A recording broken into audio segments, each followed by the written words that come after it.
अनु ने दिया आर्यवर्धन को सरेआम धोखा।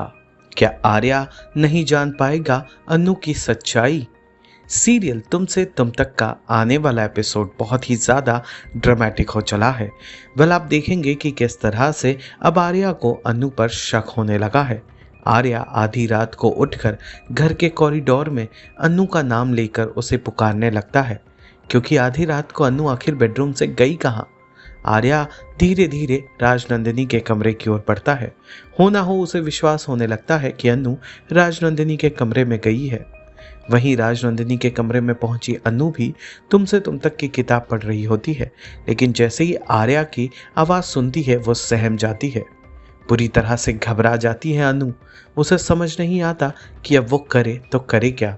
बस फिर क्या था, मौके पर ही अनु उस कमरे की चाबी को, जिससे उसने साइड टेबल पर रखा था, लेकर छुपा देती है, जिससे कि अगर आर्या कमरे में आ भी जाए तो उसे ये ना लगे कि अनु ने अपने हाथ से कमरे का दरवाज़ा खोला है। इस दौरान आर्यवर्धन कमरे के बाहर आकर भी अनु का नाम लेकर पुकारने लगता है। कमरे के भीतर से दरवाजे पर कान लगाकर डरी सहमी अनु ये सोच रही होती है कि वो अब आर्या के गुस्से का सामना कैसे करेगी। वहीं आर्या आग बबूला हो जाता है, लेकिन अभी तक उसे यकीन नहीं है कि राजनंदिनी के कमरे में अनु मौजूद है, इसीलिए वो भी ज़्यादा प्रतिक्रिया नहीं देता। वहीं अनु बुरी तरह से घबरा कर सहम जाती है और उसे समझ नहीं आता कि वो क्या करे। तभी वो एक खतरनाक फैसला करती है। वो खुद को राजनंदिनी के कमरे में ही छुपाने का फैसला करती है और फिर सुबह होते ही बाकी परिवार वालों के नज़रों से बचते बचाते वो अपने कमरे तक पहुंच जाएगी और आर्या को कोई झूठा बहाना दे देगी।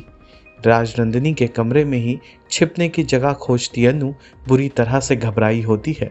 जहां एक और अनु को राजनंदिनी के जिंदगी से जुड़े कई पहलुओं आज पता चल गए, वहीं दूसरी ओर अब आर्यवर्धन का गुस्सा उसे बुरी तरह से परेशान कर रहा है। अनु अब खुद को बचाने में किस हद तक कामयाब हो पाएगी, ये तो आने वाला ट्रैक ही बताएगा। फिलहाल आर्यवर्धन अगर अनु को यूं पकड़ लेगा उसे धोखा देते हुए, तो क्या होगा उसका अगला कदम, ये आप हमें कमेंट करके ज़रूर बताएं। फिलहाल जी टीवी के इस पॉपुलर शो तुमसे तुम तक से जुड़े सारे के सारे अपडेट्स को सबसे पहले जानने के लिए हमारे चैनल फिल्मी बीट को लाइक, शेयर और सब्सक्राइब करना ना भूलें।